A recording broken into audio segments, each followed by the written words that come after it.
Tunnels and caves were used by the Japanese in World War II and by the Koreans during the conflict which followed.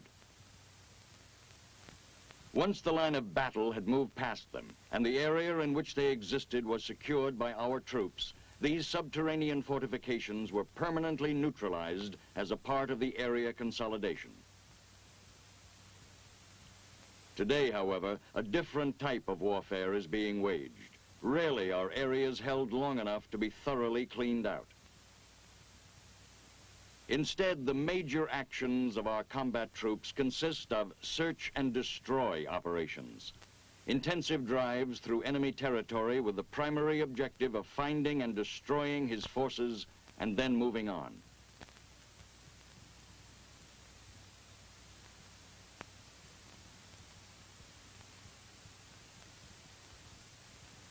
Seldom is the occupation of terrain for extended periods an objective in itself. And in these situations, the enemy's use of earthen tunnels becomes increasingly serious. He can hide in them until our troops pass, then emerge and attack from the rear. In them, he can store supplies for future operations in the area. If the enemy leaves his tunnels deserted during a sweep operation, he will find shelter and operational facilities in them when he returns. And if they are intact, he can resume his guerrilla activities almost as though no interruption had taken place. Thus, it is obvious that to effectively strike the enemy and destroy his ability to wage war in guerrilla situations, his tunnel shelters must be demolished or denied him as they are encountered. This is a relatively new but important military concept, for tunnel use is included in the doctrine of various armed forces, particularly in the Orient. In the future, this doctrine may well be applied not only to guerrilla warfare, but to any type of conflict anywhere in the world. Therefore, an understanding of earthen tunnels and the means of destroying or neutralizing them is essential to today's soldier. Earthen tunnels may be dug or utilized in military operations wherever the tactical situation warrants, although they are practical only where large civilian labor forces are available for their construction.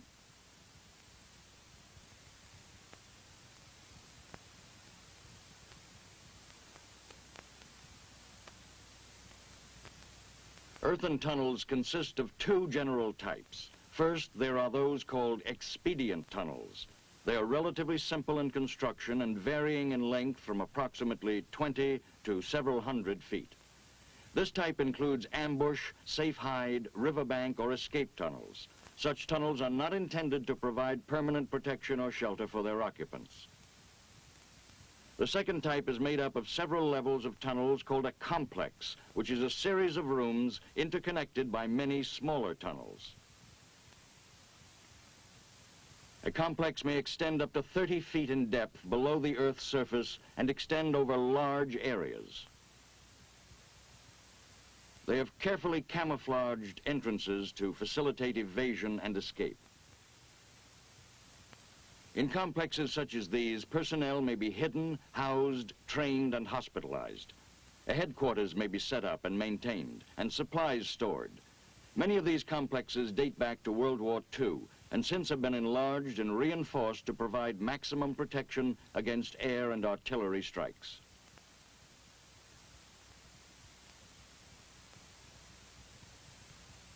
Such huge complexes are generally found away from populated centers. They are the most difficult to demolish, but can be destroyed if time, supplies, equipment, and personnel are available.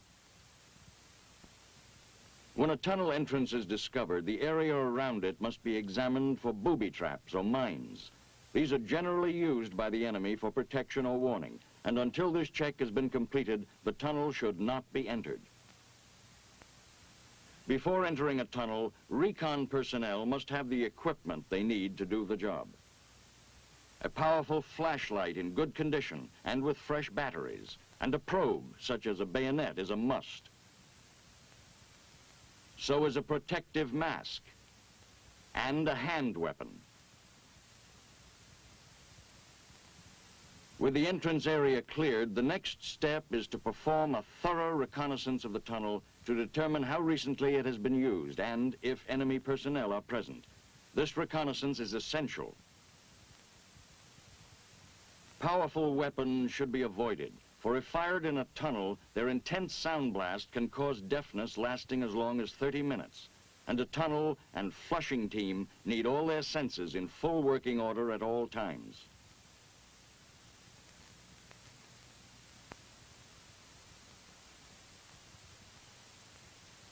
When a tunnel entrance shaft goes vertically into the ground, as here, the first man to enter it should be slowly lowered into the shaft head first to permit him to thoroughly check the entrance walls and floor for booby traps or mines as he moves into the tunnel.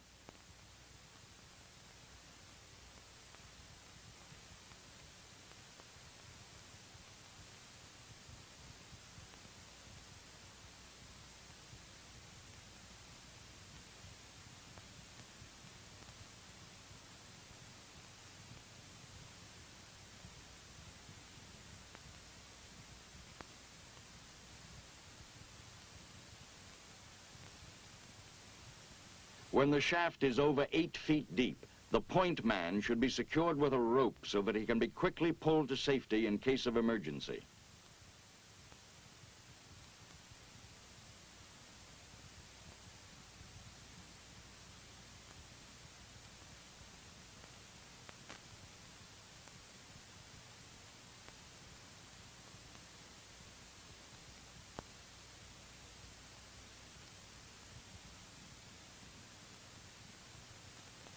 As the point man arrives in the tunnel, he carefully checks to be certain that no enemy is awaiting him near the entrance. If the area is clear, he works his way into the tunnel and awaits his backup man. As they enter the tunnel, both men must be alert for any odor which suggests the presence of chemical agents. And if such odors are detected, protective masks must be donned before continuing farther.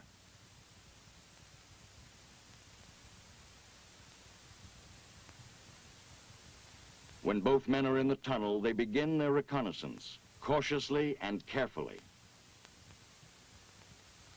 Initial reconnaissance is limited to the first 10 feet of a tunnel. If it continues beyond 10 feet, the recon team should return to the entrance to pick up CS grenades and communication equipment. Then they resume the reconnaissance of the entire complex. In this demonstration, this action is omitted. During tunnel reconnaissance, always assume that the enemy is somewhere in the tunnel. He probably is. And always assume that the tunnel is booby-trapped, particularly in the more elaborate complexes where the enemy has had ample time to install such traps.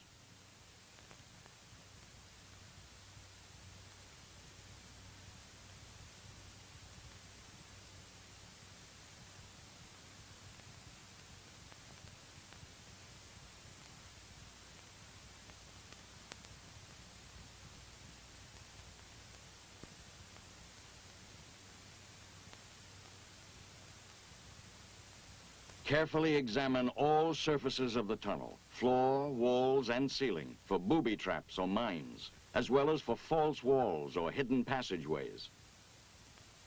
Never undertake a tunnel reconnaissance with less than 2 men on the recon team, and stay together within the tunnel complex at all times. Observe extreme caution to protect yourself against the enemy who may lie in wait just beyond. During a tunnel reconnaissance, each man has a definite job to do. The point man is concerned with booby traps and mines, as well as the possibility of enemy contact.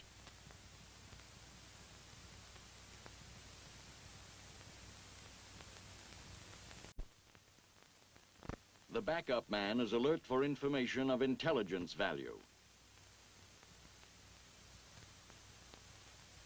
He also notes details of the tunnel construction and layout, and estimates the depth of soil which lies over the tunnel complex throughout its entire length. This soil is called overburden. When the tunnel has been thoroughly explored and its extent, size, depth, and contents have been determined, this information is carefully and completely noted. Then the precise location of the tunnel is established. This information must then be reported through channels to the tactical commander.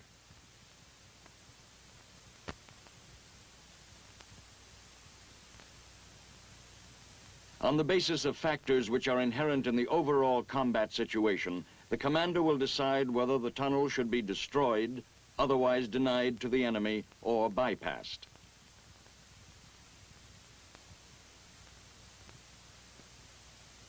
The extent of desired demolition or denial may be left up to the unit commander.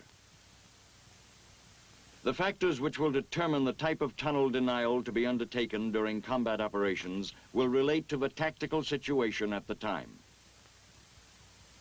First, how much time is available for destruction? How much time will the primary mission allow for such work? Second, how much time is necessary for total or partial destruction?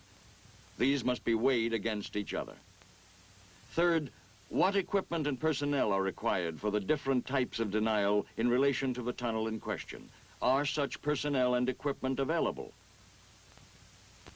Finally, how important is the tunnel or complex to the enemy? How valuable will it be on his return to the area? These are the things which must be considered in determining the type of tunnel destruction or denial appropriate to an individual situation. The methods of tunnel denial which may be employed in combat situations can be divided into three general categories. First, immediate denial, which can be completed in minutes with equipment normally at hand. Second, partial destruction, which also can be accomplished within relatively brief periods of time with available equipment. And finally, total destruction, which requires trained troops and equipment not normally carried into combat areas. The purpose of immediate denial tunnel action is to flush the enemy out of his hiding place and deny him its use for a decisive period of time. The results obtained are immediate, although of relatively brief duration.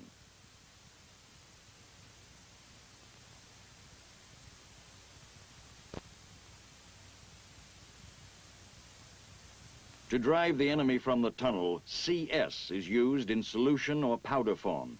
When CS powder is used, the material is liberally sprinkled into the entrance. The tunnel is then sealed as tightly as possible, forcing the CS fumes to spread back into the underground passageways and drive the enemy out through other exits, since normally they have no protective masks available. The M106 chemical dispenser can be carried by one man and may be used to blow chemicals into a tunnel. After checking the area for enemy personnel and booby traps, a poncho or other suitable cover is placed over the tunnel entrance.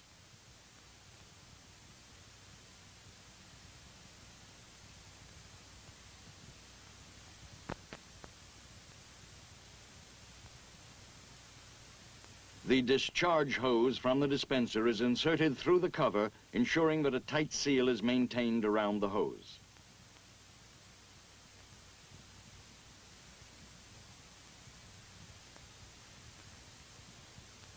The outer edge of the poncho is sealed to prevent the chemical from escaping.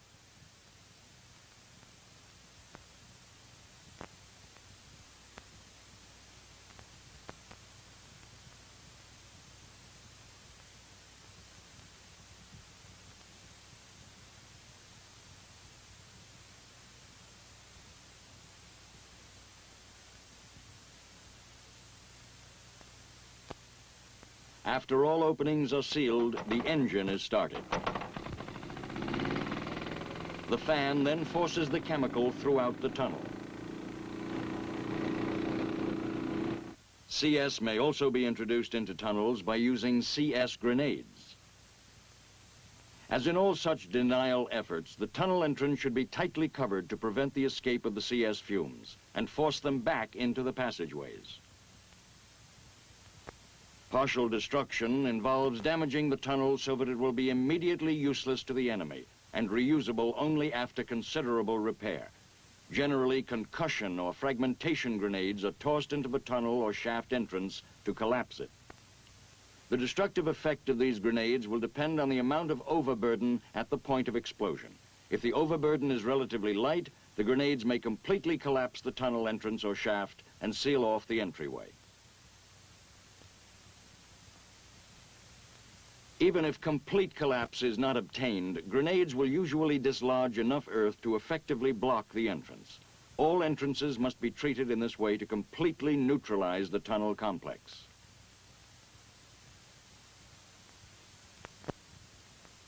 Conventional military explosives such as dynamite, TNT, or C4 can also be used in partial tunnel destruction.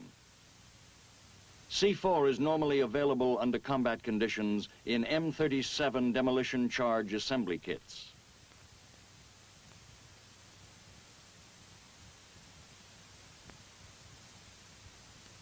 Using the blasting cap crimpers contained in the demolition kit, prepare 2 of the blocks to receive the demolition priming assembly boosters.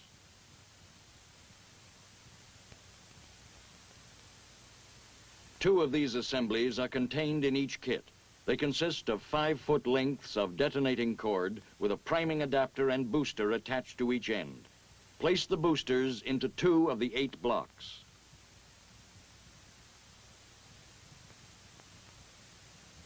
To complete the firing chain, attach an electric cap with firing wire or a non-electric cap with a length of time fuse to the demolition kit. We will use a non-electric firing assembly. Cut a piece of time fuse of sufficient length to allow personnel to move back to a safe area.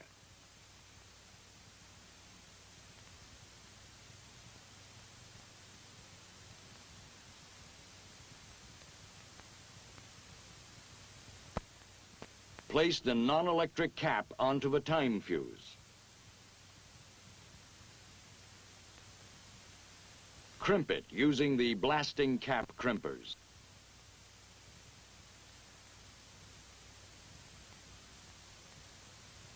Attach the blasting cap to the 5-foot length of detonating cord.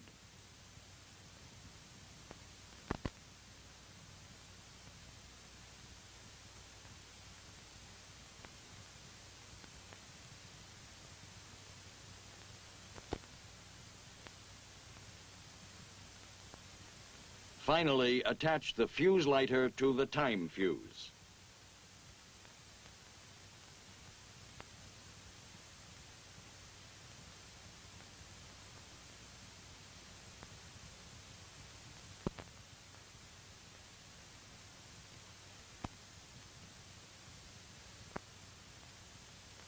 When the explosive assembly has been completed, fire intensely into the tunnel entrance to drive back any enemy who may be waiting inside. Place the charge as deeply in the entrance as possible.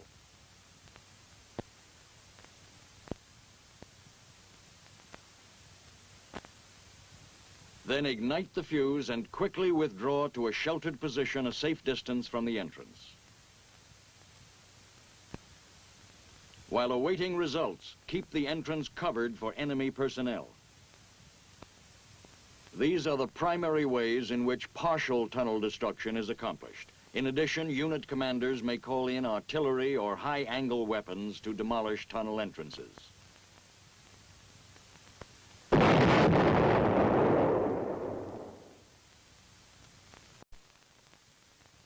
The total destruction of a tunnel is a job which should be handled only by specially trained troops, using equipment not normally carried in forward areas during combat operations.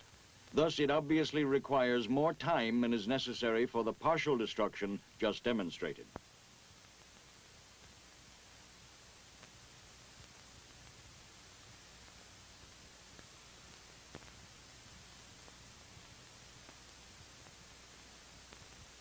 Once total destruction has been directed, the first step is to have another thorough reconnaissance of the complex made by the specially trained personnel assigned to the demolition.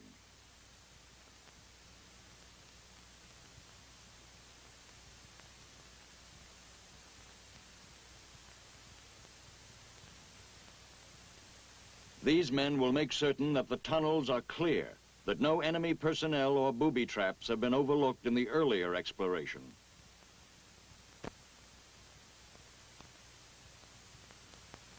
They will precisely map the complex and carefully estimate the overburden throughout the entire system, making special allowances in their estimates where multi-level tunnels are involved. Based on the findings of this reconnaissance, the amount of explosive can be calculated and charge placement can be determined. Calculation is based on rule of thumb, which is developed through extensive experimentation and experience within the area of operation.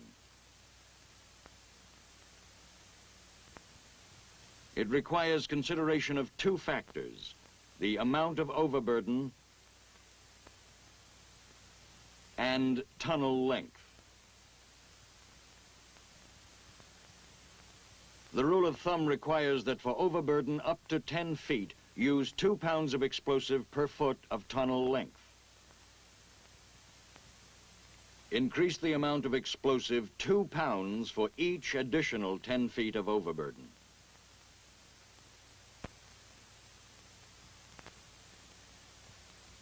The charges should be ground placed at turns or corners of the tunnel, as well as at strong points. A type of explosive should be used which can be primed with detonating cord. All tunnel entrances which can be discovered should be blocked with sandbags, and the shaft should be filled with well-tamped dirt. This is particularly important, for the more the explosive force is confined to the tunnel, the more destructive and effective it will be.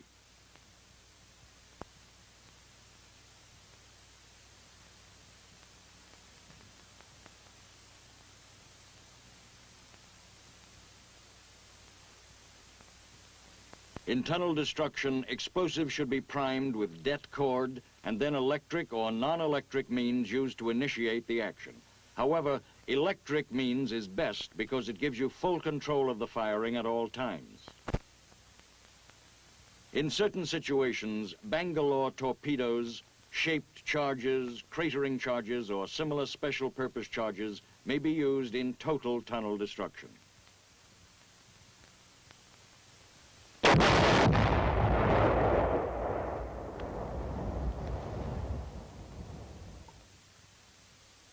In its continuing search for more effective ways of destroying large enemy tunnels and complexes, the Army has developed this XM-242, Liquid Explosive Demolition Kit, for use with the powerful liquid explosive nitromethane. Each kit contains the equipment required to destroy a tunnel 500 feet long with an overburden of 10 feet. The kits can be combined to destroy larger tunnel systems having up to 30 feet of overburden.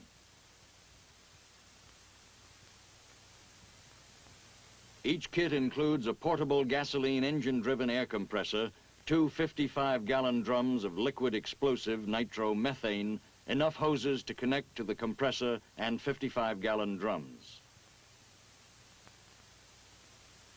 A pressure relief valve designed to vent off internal line pressure which exceeds 15 psi.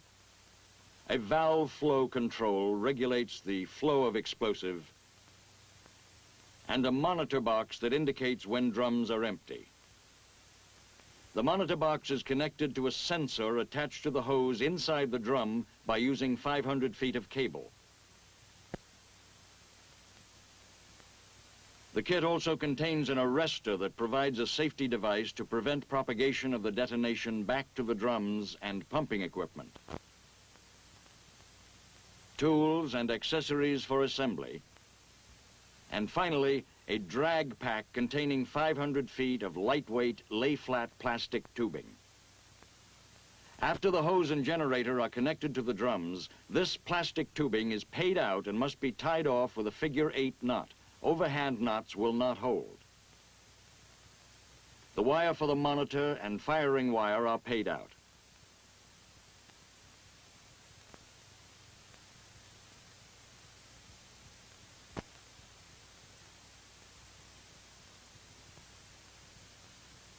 The monitor is connected to the monitor wire. At the tunnel entrance, explosive is placed around tubing and primed with 2 blasting caps.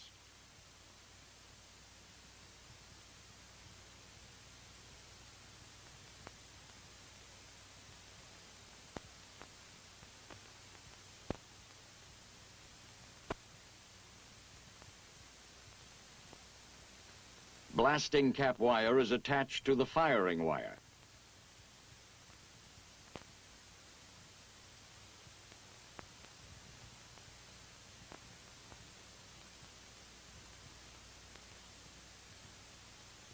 The compressor is started.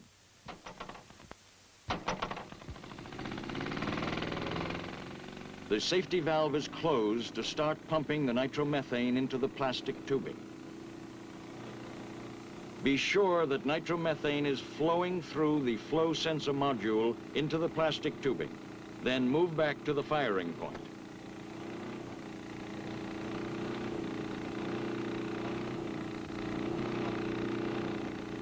At the firing site, the firing wires are attached to the blasting machine. The monitor is checked until one of the lights goes out. Then the charge is fired.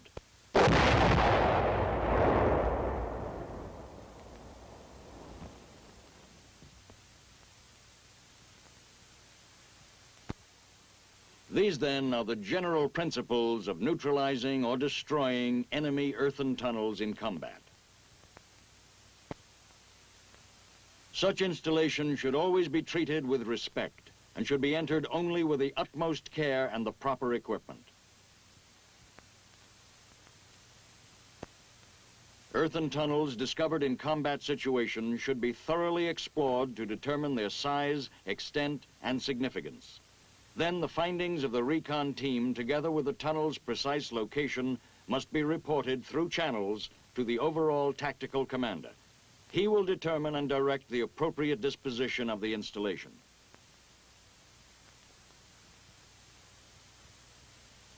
For immediate denial, CS in various forms may be used by combat personnel. For this to be effective, all entrances to the tunnel must be tightly contained to keep the agent from escaping. Combat personnel can accomplish partial destruction of tunnels by collapsing entrances with concussion or fragmentation grenades, as well as available conventional military explosives. Combat troops can perform denial or partial tunnel destruction as a part of their normal mission. Total destruction of a tunnel requires trained personnel with specialized equipment. Whichever type of tunnel destruction is dictated by the tactical situation, it should be performed carefully and completely. Only in this way can the enemy's vital tunnels and complexes be denied him.